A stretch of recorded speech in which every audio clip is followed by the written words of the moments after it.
더 크게 소리 질러봐. 그 여자랑 내 침대에서 바람 피울 때 오늘 같은 날이 올 줄 몰랐어.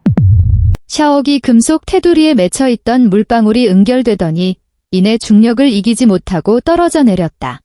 욕실 바닥 타일 위로 보잘것없는 물보라가 튀었다. 나는 맨발로 차가운 부엌 바닥에 서서 마치 영원히 반복될 것만 같은 그 규칙적인 낙수 소리를 듣고 있었다. 그것은 내 수명을 갉아먹는 초침 소리처럼 들렸다. 결혼 3년 차, 내 세상은 경기도 일산에 위치한 이 30평짜리 아파트 안에 압축되어 있었고 내 삶의 유일한 의미는 남편 박도훈이 샤워를 마치고 나오면 온도가 딱 알맞은 물 한 잔을 건네는 것뿐인 듯했다. 우스운가? 나도 그렇게 생각한다. 나 한지은은 한때 대학에서 전액 장학금을 놓치지 않았고 교수들의 기대를 한몸에 받던 수재였다. 하지만 지금은 남편의 모든 취향을 정교하게 파악하고 있으면서 정작 자신이 누구인지는 잊어버린 잘 길들여진 애완동물 꼴이 되고 말았다. 어두컴컴한 거실에서 휴대폰 화면이 밝게 빛났다. 남편의 휴대폰이었다. 차가운 유리 탁자 위에 액정이 위를 향한 채 놓여있는 그 모습이 마치 심판을 기다리는 눈동자 같았다. 훔쳐보고 싶다는 생각은 없었다. 정말이다. 지난 3년의 결혼 생활은 내 모든 호기심과 열정을 마모시켜 버렸으니까 나는 그저 무감각하게 시선을 던졌을 뿐이다. 하지만 그 찰나의 시선이 나를 무기력의 늪에서 단숨에 건져 올렸다. 화면에 뜬 알림은 정미라 팀장이라는 사람에게서 온 메시지였다. 자기야, 우리 아기가 오늘 발길질을 했어. 느낌이 정말 신기해. 그 여자랑은 도대체 언제 정리할 거야? 아기, 우리 아기. 그 여자, 머릿속이 윙윙거렸다. 순식간에 내가 애써 무시해왔던 모든 수상한 징후들이 하나의 흉측하고 선명한 독사가 되어 또아리를 틀었다.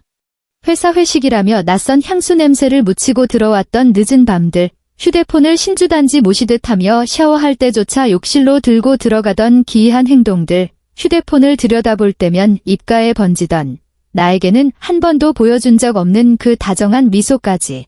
그리고 최근 들어 부쩍 잦아진 비난과 트집들도.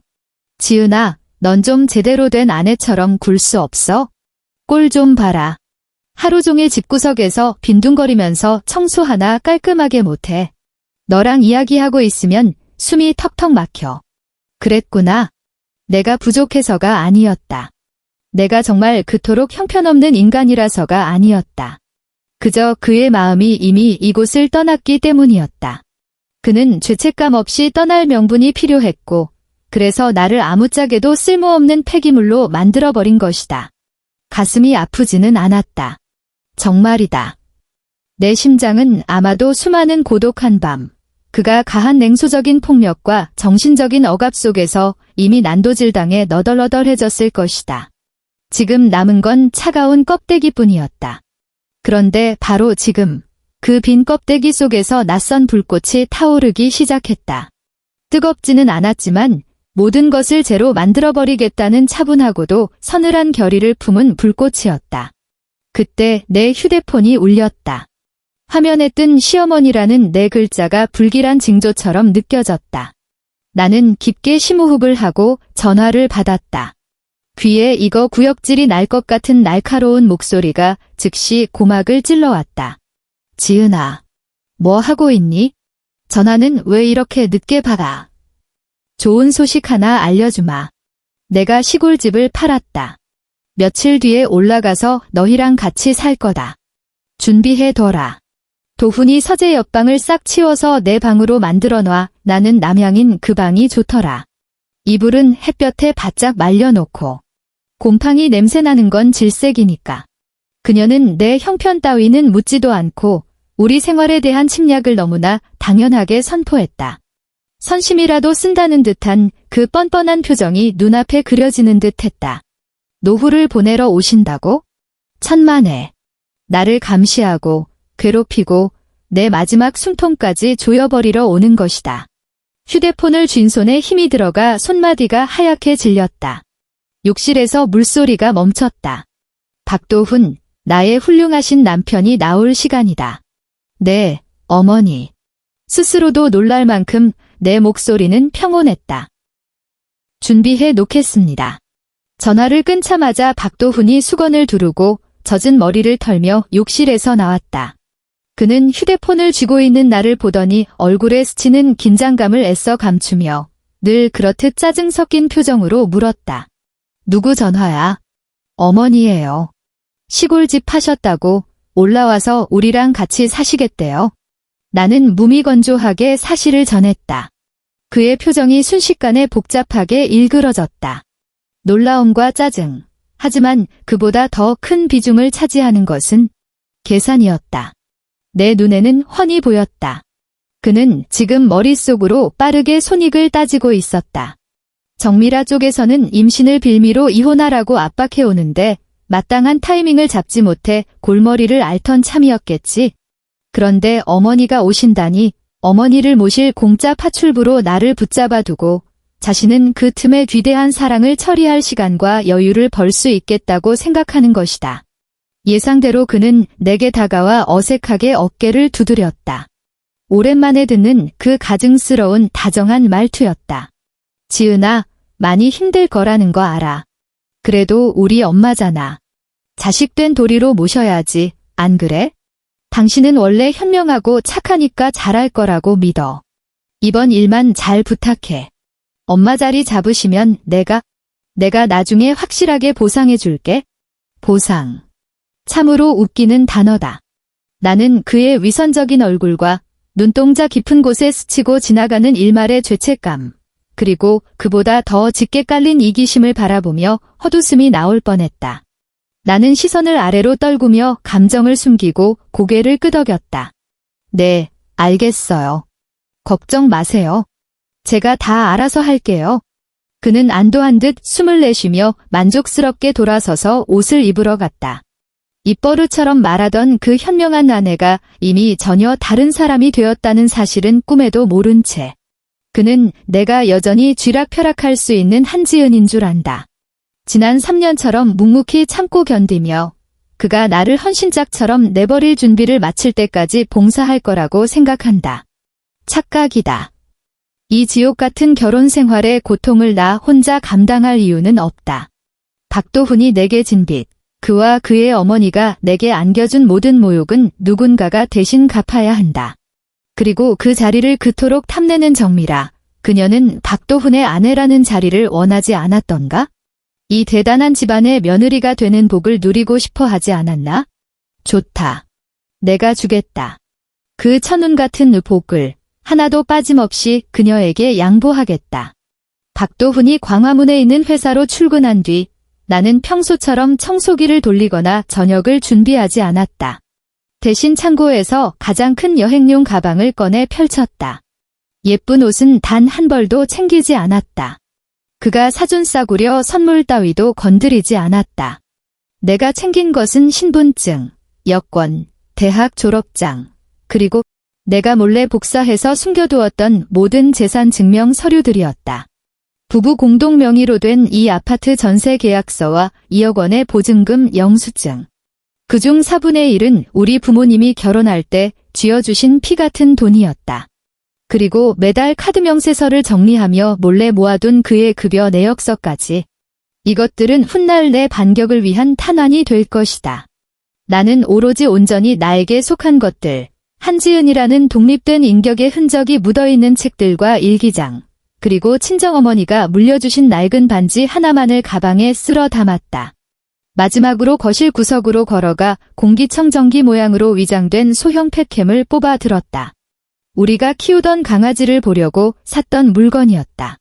시어머니가 털 날린다고 질색하는 바람에 도훈이 강제로 강아지를 입양 보내버린 후 그는 이 카메라의 존재조차 잊고 있었다. 하지만 이 작은 기계는 그동안 거실에서 벌어진 모든 일을 충실하게 기록하고 있었다. 오늘부터 이것은 나의 눈이 될 것이다. 현관문을 닫는 순간 나는 뒤를 돌아보지 않았다. 경기도의 바람은 쌀쌀했지만 머릿속은 그 어느 때보다 맑고 투명했다. 나는 트렁크를 끌고 거리 모퉁이에 있는 저렴한 모텔로 들어가 현금으로 방을 잡았다. 그리고 미리 준비해둔 대포폰을 꺼내 문자 메시지를 작성했다. 수신이는 도훈의 회사 연락처에서 몰래 외워둔 번호, 정미라였다. 내용은 간단했다. 단 한 줄. 도훈 씨가 들어와도 된대. 오후 5시, 집에서 기다릴게. 전송 버튼을 눌렀다. 그러고 나서 나는 휴대폰 전원을 끄고 유심칩을 꺼내 반으로 쪼개 변기에 넣고 물을 내렸다. 모텔의 차가운 벽에 기대어 창밖을 바라보았다. 오후 3시, 햇살이 눈부셨다. 그들을 위해 정성껏 준비한 연극의 막이 오를 시간이 다가오고 있었다. 그리고 나 한지은은 심신이 지친 배우에서 리모컨을 쥔 여유로운 관객으로 변모했다. 시어머니 이선의 여사는 그야말로 전쟁통 같은 소란을 피우며 도착했다. 촌스러운 꽃무늬가 그려진 거대한 이민 가방 2개를 질질 끌고 들어오자마자 숨도 고르기 전에 특유의 시찰과 비난을 시작했다. 애구구. 이게 사람 사는 꼴이니? 도훈아, 바닥 좀 봐라. 먼지 위에 글씨도 쓰겠다. 소파에서는 무슨 퀴퀴한 냄새가 나고. 그 옆편내는 어디 가서 코빼기도 안 보여? 시애미가 이 먼 길을 왔는데 마중은커녕 집구석에 붙어있지도 않아? 며느리 교육을 어떻게 시킨 거냐? 그녀의 목소리는 유리를 긁는 손톱 소리처럼 날카롭게 텅 빈 아파트에 울려 퍼졌다. 나의 사랑스러운 남편 박도훈은 땀을 뻘뻘 흘리며 어머니의 짐을 나르느라 정신이 없었다. 그는 육체적으로도 지쳐 보였지만 그보다 더 큰 이유는 죄책감과 불안감 때문이었다. 엄마, 지은이가 아마 장 보러 갔나 봐요. 그는 스스로도 믿지 않을 거짓말을 내뱉었다. 장. 무슨 놈의 장을 하루 종일 봐? 내가 아침 일찍 간다고 전화했는데 지금 몇 시냐? 냉장고 열어보니 쥐가 뛰어놀겠더라. 이 집구석은 내 아들 없었으면 진작 거덜 났을 거야. 시어머니는 소파에 털썩 주저앉더니 마치 더러운 것이라도 묻은 양손으로 방석을 탁탁 털어냈다. 도훈의 안색은 점점 흑빛이 되어갔다. 그는 내가 집에 없다는 걸 알고 있었다. 내 여행 가방과 화장대 위의 물건들이 싹 사라진 것을, 집이 텅 비어 그저 그의 목소리만 공허하게 울린다는 것을 이미 눈치챘을 것이다. 하지만 인정할 수 없었다. 특히 어머니 앞에서 자신의 그 현명한 아내가 가장 필요한 순간에 증발해버렸다는 사실을 시인할 용기가 없었다. 결국 그는 참다 못해 베란다로 나가 내게 전화를 걸었다. 내 손바닥 안에서 휴대폰이 진동했다. 화면에 뜬 내 남편이라는 세 글자가 비웃음처럼 느껴졌다. 나는 벨소리가 한참 울리도록 내버려 두었다. 전화기 너머에서 초조하게 발을 구르고 있을 그의 꼴이 눈에 선했다. 나는 아주 천천히 통화 버튼을 눌렀다. 한지은. 도대체 어디야? 엄마 오셨는데 너 뭐 하는 거야, 지금? 목소리를 낮췄지만 분노와 다급함이 역력했다. 나는 그의 질문에 대답하지 않았다. 대신 지극히 건조하고 냉담하기까지 한 목소리로 대꾸했다. 아, 그래요. 수화기 너머로 몇 초간 정적이 흘렀다. 그는 나의 이런 태도에 말문이 막힌 듯 했다. 늘 주눅 들어 죄송하다고 오해라고 울먹이며 변명하던 아내에게 익숙해져 있던 그에게 이런 침착함은 공포였을 것이다. 너 지금 태도가 그게 뭐야? 시어머니를 집에 혼자 두고 나가는 게 말이나 돼? 당장 튀어들어와.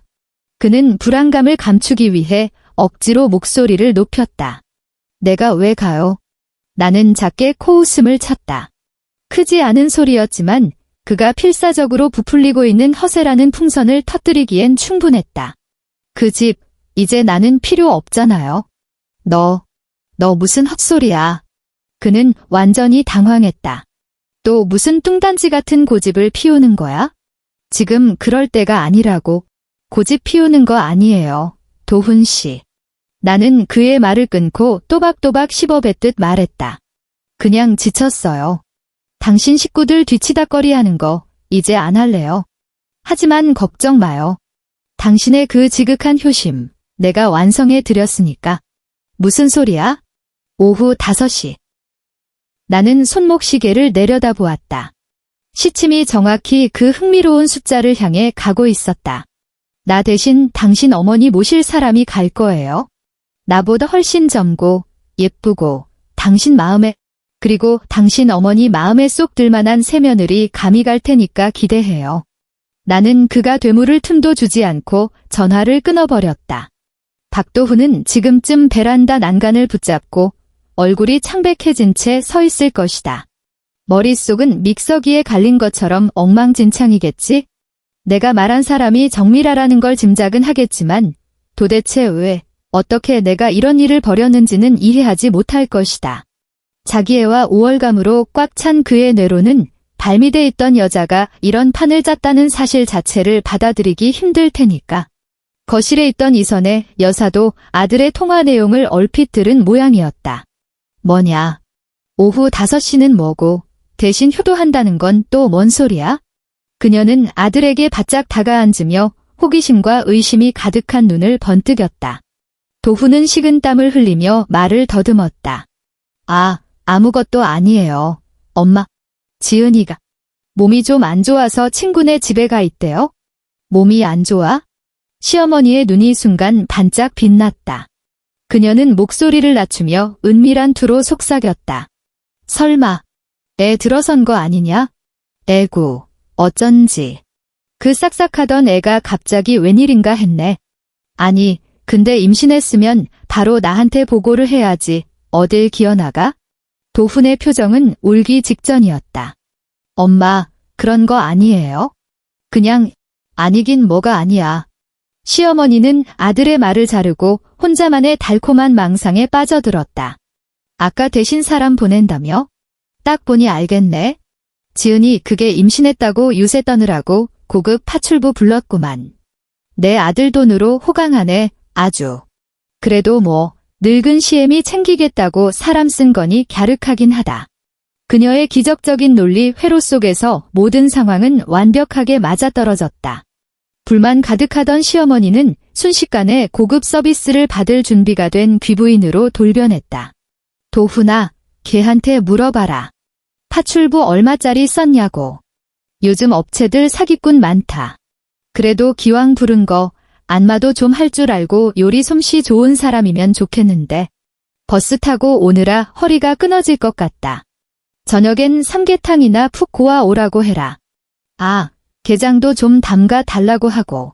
그녀는 벌써부터 김칫거리며 추석 제수용품까지 새로 올 도우미에게 시킬 일들을 신나게 나열하고 있었다. 그녀에게 다가올 그 사람은 하늘이 내려준 선물이나 다름없었다. 도훈은 입을 벙긋거리다 다물기를 반복했지만 목구멍이 꽉 막힌 듯 아무 말도 나오지 않았다. 어머니의 저 탐욕스럽고 기대에 찬 얼굴과 전화기 너머 내 차가운 목소리가 겹쳐지면서 등골이 서늘해졌다.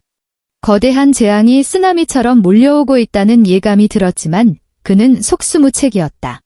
그저 벽시계의 초침이 운명의 시간을 향해 한 칸씩 움직이는 것을 공포에 질린 눈으로 지켜볼 뿐이었다. 4시 50분. 시어머니는 가장 비싸 보이는 옷으로 갈아입고 소파 정중앙에 앉아 목을 가다듬었다. 고급 도우미를 면접 볼 심산이었다. 4시 59분.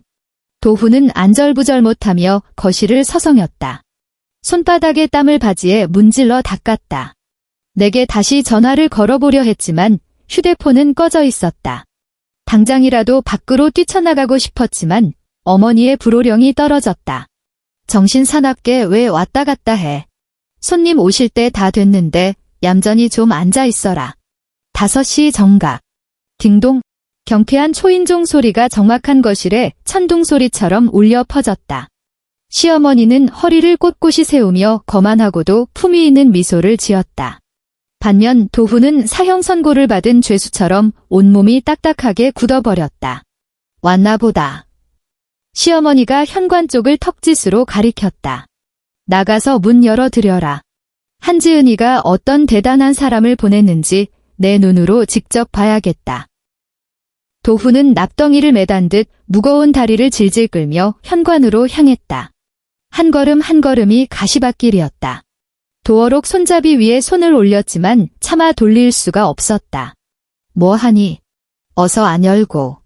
어머니의 재촉에 도훈은 질끈 눈을 감고 문을 확 열어젖혔다. 문 밖에는 그의 영혼을 앗아갈 듯한 인형이 서 있었다. 정미라. 타이트한 인부복 원피스 위에 값비싼 베이지색 트렌치 코트를 걸치고 풀 메이크업을 한 채 하얀색 명품 캐리어 손잡이를 쥐고 있는 그녀. 승리감에 도취된 듯한 미소를 띤 채 그녀는 완벽하게 세팅된 모습으로 서 있었다. 문이 열리고 박도훈이 보이자 그녀의 미소는 설탕을 들이부은 듯 끈적해졌다.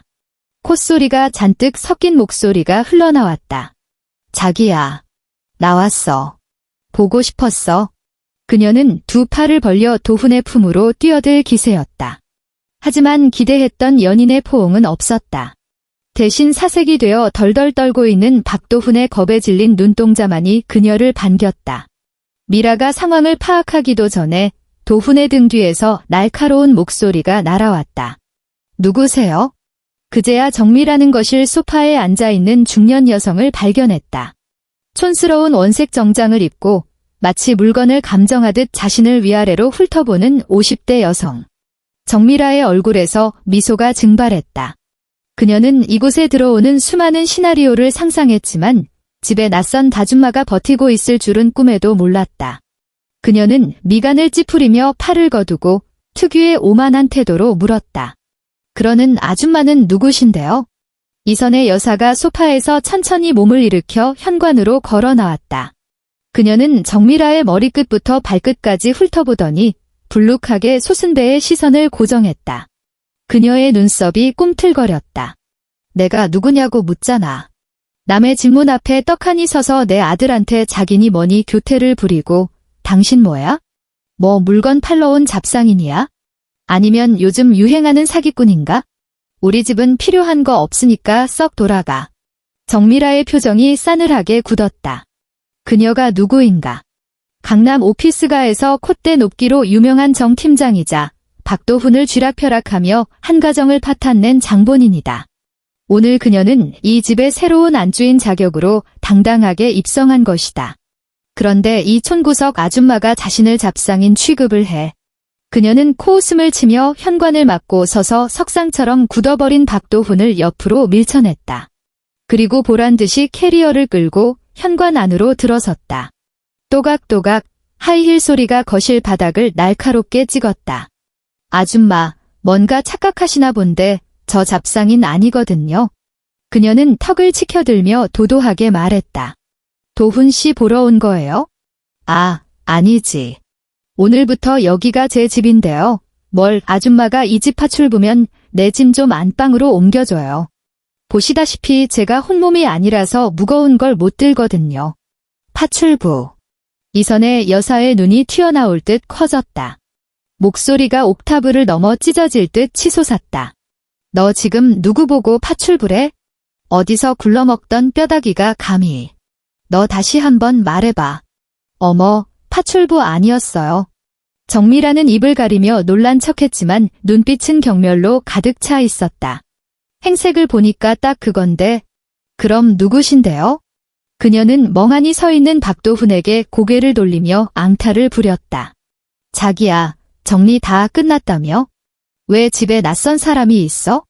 이 아줌마 누구야? 빨리 내보내줘. 나 태교에 안 좋아. 낯선 사람. 시어머니는 분노로 온몸을 부들부들 떨었다. 그녀는 삿대질을 하며 아들을 향해 고함을 질렀다. 도훈이 너. 박도훈. 당장 바른 대로 말해. 이 미친 여편네가 도대체 누구야? 그리고 저 뱃속의 잡종은 또 누구 씨를 받은 거고. 잡종이라니요? 정미라의 얼굴이 불그락푸르락해졌다. 마치 꼬리를 밟힌 고양이처럼 털을 바짝 세우고 앙칼지게 쏘아붙였다. 할망구, 말 조심해. 내 뱃속에 있는 내 도훈 씨 아들이라고. 당신네 박씨 집안의 장손이란 말이야. 눈 똑바로 뜨고 봐. 그녀는 마치 그 불룩한 배가 대단한 훈장이라도 되는 양 거만하게 내밀어 보였다. 장손. 이선의 여사는 넋이 나간 듯 중얼거렸다. 그 단어가 뇌리에 강하게 박힌 모양이었다. 그녀는 믿기지 않는다는 눈으로 정미라의 배를 쳐다보다가 혼이 빠져나간 듯 서 있는 아들을 번갈아 보았다. 충격과 분노로 뒤엉켰던 그녀의 머릿속에 끔찍하면서도 한편으론 기묘한 환희를 동반한 계산이 떠올랐다. 도훈, 저게 정말 사실이냐? 박도훈의 입술이 파르르 떨렸다. 하지만 입 밖으로는 아무런 소리도 나오지 않았다. 그 침묵이 곧 긍정이었다. 거실에는 무거운 정적이 감돌았다. 정미라는 팔짱을 낀 채 승리자라도 된 듯 턱을 치켜들고 이 막장극의 결말을 기다리고 있었다. 장손이라는 히든카드만 꺼내면 저 깐깐해 보이는 늙은이도 결국 꼬리를 내리고 항복할 것이라 믿어 의심치 않았다. 이선의 여사의 머리는 빠르게 돌아갔다. 아들이 바람을 피웠다. 그것도 모자라 딴 여자 배를 불려왔다. 집안 망신도 이런 망신이 없다. 하지만 잠깐. 한지은 그 물건은 시집온 지 3년이 지나도록 아이 소식이 없지 않았던가? 손주 한 번 안아보겠다고 절에 가서 공을 들인 게 얼마인데. 그런데 지금 살아있는 장손이 제 발로 굴러들어왔다니. 그녀의 눈빛이 변했다. 처음의 분노와 혐오감은 사라지고 그 자리에 복잡하고 끈적한 탐욕이 들어찼다. 그녀는 다시 정미라를 바라보았다. 이제 그녀의 눈에 정미라는 남의 가정을 파탄낸 불효우가 아니라 박씨 집안의 대를 이어줄 귀한 씨바지로 보이기 시작했다. 정말 우리 도훈이 핏줄을 가진 게 맞느냐? 목소리는 한결 누그러졌지만 여전히 윗사람으로서 아랫사람을 신문하는 듯한 오만함은 그대로였다. 눈치 빠른 정미라는 그 미묘한 변화를 놓치지 않았다. 그녀는 허리를 더 꼿꼿이 세우며 콧대를 높였다. 그럼요. 초음파 사진도 있어요. 고추 달린 아들이래요. 도훈 씨도 다 받는 거려. 아들. 이선의 여사의 눈에서 탐욕스러운 빛이 번뜩였다. 그녀는 얼굴 근육을 억지로 움직여 어색하기 짝이 없는 미소를 만들어냈다. 아이고, 그랬구나. 그녀는 슬그머니 정미라 곁으로 다가가 조심스레 손을 뻗어 배를 만지려 했다. 기왕 우리 박씨 집안 핏줄을 품었으면 식구지. 어서 들어와 앉아라. 이 극적인 태세 전환에 정미라조차 잠시 멍하니 있었지만 이내 회심의 미소를 지었다. 역시 자식이 상전이고 아들이 벼슬이다. 이건 만고불변의 진리였다. 하지만 그녀는 너무 순진했다. 자신이 시어머니를 이겼다고 생각했겠지만 사실 그녀는 불구덩이에서 나와 또 다른 지옥불로 제 발로 걸어 들어간 셈이었다. 이선의 여사는 정미라를 소파에 앉히고는 세상 인자한 표정을 지어 보였다. 아가, 이름이 미라라고 했지? 배를 보니 4~5개월은 좋게 넘었겠구나. 고생이 많다. 괜찮아요. 우리 아기가 워낙 순해서요. 정미라는 뒤늦게 찾아온 이 대접을 즐기며 짐짓 얌전을 뺐다. 그래, 다행이구나. 고개를 끄덕이던 시어머니의 말씨가 갑자기 돌변했다. 자, 이제 너도 우리 박씨 집안 사람이 됐으니 집안 법도를 익혀야지 않겠니? 우리 집은 원래 며느리가 살림을 도맡아 한단다. 내가 시골에서 올라오느라 아직 저녁을 못 먹었다. 부엌에 가서 냉장고 좀 열어보고 밥상 좀 차려봐라. 난 늙어서 소화가 잘 안 되니 기름진 거 말고 담백한 걸로 하고. 정미라의 얼굴에서 웃음기가 싹 가셨다. 네. 지금 저보고 밥을 하라고요? 그녀는 제 귀를 의심했다. 그래. 시어머니는 너무나 당연하다는 듯 대꾸했다. 이런 건 원래 지은이가, 아니, 그 여편 내가 다 하던 일이다. 이제 내가 왔으니 당연히 내가 해야지. 우리 도훈이가 밖에서 얼마나 고생하는데 굶길 셈이냐? 아내로서 남편 내조하고 시어머니 모시는 건 천륜 아니냐? 안 해요. 정미라가 어이없다는 듯 코웃음을 쳤다. 아줌마, 뭔가 단단히 착각하시나 본데 저 임산부거든요. 아주 귀한 몸이라고요. 도훈 씨가 저 들어오면 파출부 써준다고 손에 물 한 방울 안 묻히게 해준댔어요. 게다가 아직 그 여자랑 이혼 도장도 안 찍었는데 제가 왜 아줌마 며느리 노릇을 해요? 그녀는 김산부라는 단어에 힘을 주어 강조했다. 그것은 그녀의 방패이자 무기였다.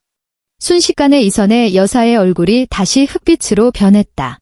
이게 어디서 말버릇이 그따위야. 문지방 넘기도 전부터 안주인 행세를 하려 들어? 내 아들이 한지은이랑 서류 정리하기 전까진 넌 첩이야. 첩.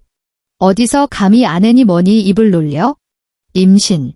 유세 떨지 마라. 우리 때는 만삭배를 하고도 밭을 다 했다. 요즘 것들은 빠져가지고는? 내 아들이 너 같은 불효한테 홀려서 제정신이 아니구나. 밥 한 끼 차리라는데 어디서 눈을 불하려? 불효. 할망구, 말 다 했어? 당신 아들이 뭐 대단한 줄 알아? 자기 마누라가 목석 같아서 사는 재미없다고 제발 아기 좀 낳아달라고 바짓가랑이 붙잡고 매달린 게 당신 아들이야. 이제 와서 나를 공짜 식모로 부려 먹으려고. 어림없는 소리 하지 마.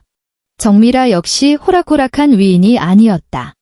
오냐오냐 잘한 데다 회사에서도 기세등등하던 그녀가 이런 수모를 참을 리 없었다. 그녀는 벌떡 일어나 시어머니의 코앞에 대고 삿대질을 해댔다. 이 배워 먹지 못한 년이.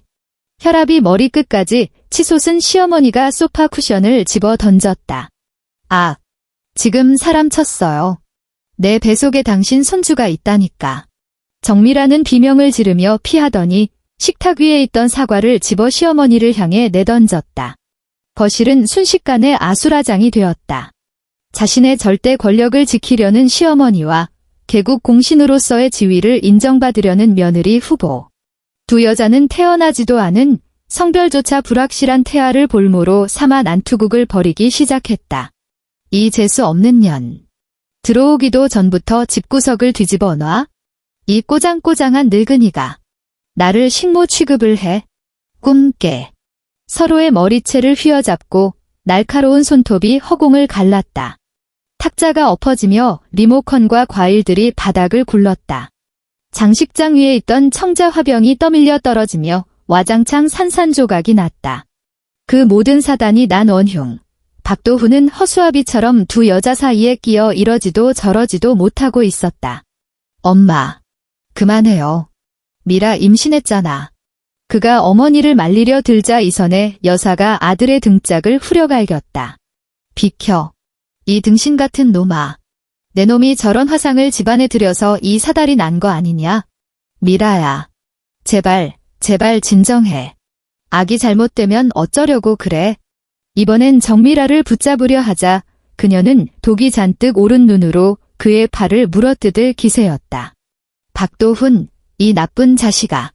엄마가 자상하시다며? 다 준비됐다며? 너 사기꾼이야. 여자의 비명과 남자의 신음, 물건이 부서지는 파열음, 그리고 차마 입에 담지 못할 욕설들이 뒤엉켰다. 그곳은 더 이상 집이 아니었다. 증오와 폭력이 난무하는 콜로세움이었다. 그리고 한지은은 그 난장판에서 몇 킬로미터 떨어진 호텔방 안에서 노트북 화면을 통해 실시간으로 중계되는 이 흥미진진한 막장 드라마를 지켜보고 있었다. 나는 따뜻한 커피를 한 모금 마셨다. 쌉싸름한 향기가 목을 타고 넘어갔다. 화면 속에서 짐승처럼 서로를 물어뜯고 있는 한때는 내 가족이었던 세 사람을 바라보는 내 눈에는 어떠한 감정의 동요도 일지 않았다. 공기청정기로 위장한 팩캠은 자신의 새로운 임무를 충실히 수행하고 있었다.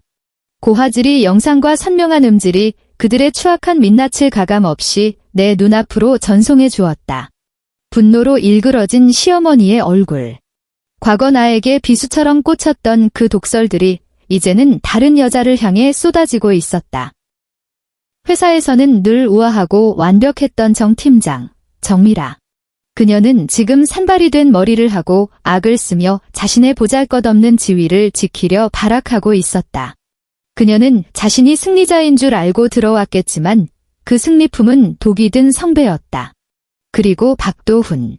체면과 현명함을 그토록 강조하던 내 남편. 그는 지금 옷이 찢겨나가고 얼굴엔 손톱 자국이 난 채 엄마와 내연녀 사이에서 샌드위치가 되어 비참하게 뭉개지고 있었다. 그가 그토록 자부하던 가장으로서의 권위는 이 혼돈 앞에서 모래성처럼 무너져 내렸다. 정말이지 우스운 광경이었다. 지난 3년, 나는 저 남자가 만든 거미줄에 갇혀 있었다. 좋은 아내는 참아야 한다고, 시댁은 내 집처럼 여겨야 한다고, 나의 고통은 내가 예민한 탓이라고 가스라이팅 당하며 살아왔다.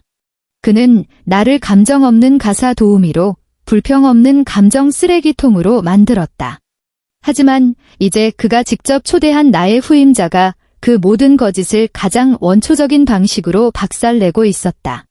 내가 부족해서가 아니었다. 그 누구라도 저 자리에 앉는 순간 이선의 여사가 시어머니로 있고 박도훈이 마마보이로 존재하는 한 그곳은 지옥일 수밖에 없다는 것을. 정미라 씨, 고마워요. 당신의 그 어리석은 욕심 덕분에 내 결백이 증명되었네요. 나는 휴대폰을 들어 화면 속 장면을 녹화했다. 그리고 그 파일을 암호화된 클라우드에 안전하게 저장했다. 파일명은 박도훈 외도 및 가정폭력 증거일로 지정했다. 이건 시작일 뿐이다. 이 쇼는 조금 더 이어져야 한다. 나는 커피잔을 비우고 배달 앱을 켰다. 가장 비싼 한우 구이 세트와 평점이 좋은 레드와인 한 병을 주문했다. 오늘 밤은 축배를 들어야 하니까. 그 후 며칠간 나는 생애 가장 평화롭고 여유로운 시간을 보냈다. 낮에는 도서관에서 책을 읽거나 카페에서 느긋하게 차를 마셨고 밤이면 호텔로 돌아와 우리 집 거실에서 상영되는 리얼리티 가정 파탄극을 시청했다. 한때 나를 숨막히게 했던 그 아파트는 완벽한 전쟁터로 변해 있었다. 시어머니와 정미라의 전쟁은 초반에 육탄전을 지나 지루한 애냉전과 게릴라전으로 접어들었다. 시어머니는 정미라를 며느리로 인정하지 않으면서도 뱃속의 장소는 포기 못해 온갖 정신적 학대를 가했다. 바닥에 머리카락이 떨어져 있다. 국이 짜다. 가슴이 답답하니 물 떠와라. 하며 임신한 정미라를 쉴 새 없이 볶아댔다. 정미라는 그 모든 스트레스를 박도훈에게 풀었다. 시어머니가 학대한다고 울고불고 난리를 치거나 언제 이혼하고 혼인 신고할 거냐며 닥달했다. 상냥했던 내연녀는 온데간데 없고 빚쟁이처럼 악을 쓰는 여자만 남았다. 박도훈은 말라갔다. 회사에서는 불륜 소문이 돌아 동료들의 수군거림을 견뎌야 했고 집에 오면 두 여자의 등살에 시달렸다. 그가 모아둔 비상금은 정미라가 태교 여행이니 명품 기저귀 가방이니 하며 야금야금 갉아먹었다. 그의 얼굴은 퀭해졌고 늘 칼같이 다려 입던 셔츠는 쭈글쭈글해졌다. 이 모든 과정이 나의 운운을 통해 차곡차곡 기록되었다. 일주일 후 나는 때가 되었다고 판단했다. 지인을 통해 소개받은 이혼 전문 변호사를 만났다. 날카로운 인상의 김 변호사는 내 이야기를 듣고 증거를 요구했다. 한지은 씨, 확실한 물증이 필요합니다. 사진이나 녹취 혹은 증인이 있나요? 나는 말없이 노트북을 열어 영상 파일을 재생했다. 정미라가 캐리어를 끌고 들어와 자기야를 외치는 장면? 시어머니와 정미라가 서로 머리채를 잡고 싸우며 내 뱃속에 내 아들씨가 있다고 소리치는 장면? 박도훈이 두 여자 사이에서 쩔쩔매며 사실관계를 인정하는 대화들. 영상이 끝날 때쯤 김 변호사의 입가에 희미한 미소가 번졌다. 한지은 씨, 이 정도면 제가 맡았던 사건 중에서도 역대급 증거입니다. 단순 외도를 넘어서 사실혼 관계의 부당한 대우, 시어머니의 폭언까지. 박도훈 씨가 유책 배우자라는 건 법정에서 다툴 여지도 없겠군요. 나는 고개를 끄덕였다. 재산 분할 관련 서류도 완벽하네요. 전세 보증금 형성에 기여한 부분, 그리고 정신적 피해 보상까지 청구하면 박도훈 씨는 빈털터리가 될 겁니다. 승소는 확실합니다. 제가 원하는 건 딱 하나예요. 나는 김 변호사의 눈을 똑바로 쳐다보며 말했다. 최대한 빨리, 그리고 확실하게 끝내주세요. 저 남자와 법적으로 묶여있는 시간이 단 1초도 역겨우니까요. 소송은 일사천리로 진행되었다. 소장과 함께 그 적나라한 영상 증거들이 박도훈에게 송달되었을 때 그는 완전히 무너져 내렸다. 그는 내게 수십 통의 부재중 전화를 남기고 구구절절한 문자를 보내왔다. 지은아, 왜 그래? 우리가 이렇게 끝낼 사이는 아니잖아. 내가 잘못했어. 정미라 당장 내보낼게. 엄마도 시골로 다시 보내드릴게. 제발 다시 시작하자. 제발 소송만은 취하해줘. 이거 알려지면 나 회사에서 잘려. 내 인생 망하는 꼴 보고 싶어? 나는 그 어떤 연락에도 답하지 않았다. 인생이 망한다고? 그와 딴 여자가 희희낙낙하며 내 자리를 탐할 때, 그와 그의 어머니가 나를 식모 취급하며 내 영혼을 갉아먹을 때 내 인생은 생각이나 해보았는가. 진정으로 잔인한 건 내가 아니라 그들 자신이었다. 판결은 신속했다. 박도훈은 유책 배우자로 확정되었고 나는 전세 보증금의 70%를 재산 분할로 가져왔다. 거기에 5천만 원의 위자료까지. 판결문이 확정되던 날, 박도훈의 인생은 도미노처럼 쓰러졌다. 회사에는 이미 소문이 파다하게 퍼져 결국 권고사직을 당했다. 빈털터리가 된 박도훈을 본 정미라는 태도를 180도 바꿨다. 월세방에서 매일같이 싸우던 와중에 그녀는 구발적인 사고로 유산했다. 마지막 남은 볼모였던 아이가 사라지자 정미라는 미련 없이 떠났다. 박도훈이 병원비를 정산하러 간 사이 그의 지갑에 남은 마지막 현금과 폐물들을 싹 쓸어 담아 잠적해버렸다. 들리는 소문으로는 고향으로 내려갔다고도 하고 또 다른 호구를 찾아갔다고도 했다. 그리고 이선의 여사. 그토록 바라던 장손도 잃고 금쪽 같은 아들은 실직자의 이혼남이 되어버린 충격을 견디지 못했다. 그녀는 뇌출혈로 쓰러졌고 목숨은 건졌으나 반신불수가 되어 침대 신세를 지게 되었다. 얼마 전 예전 아파트 이웃에게서 그들의 근황을 전해 들었다. 박도훈은 엘리베이터도 없는 도시 외곽의 낡은 반지하 방을 얻어 거동 못하는 어머니를 모시고 산다고 했다. 제대로 된 직장은 구하지 못해 일용직을 전전하며 똥오줌을 받아내야 하는 어머니와 하루가 멀다 하고 악을 쓰며 싸운다는 이야기였다. 곰팡이 핀 반지하 방. 그곳이 그들이 자초한 지옥이었다. 인과응보. 세상에 정말 그런 게 있긴 한 모양이다.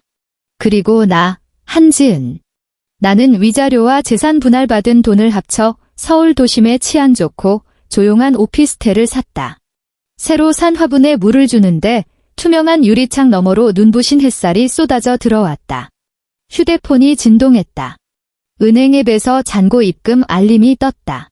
나는 창가에 서서 아래를 내려다보았다. 공원에서 뛰어노는 아이들, 바쁘게 움직이는 사람들. 세상은 활기로 가득 차 있었다. 숨을 깊게 들이마셨다.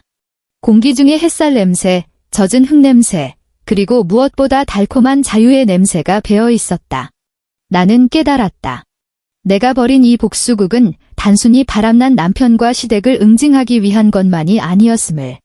그것은 현모양처라는 족쇄에 갇혀 질식해가던 과거의 나를 장례 치르는 의식이었다.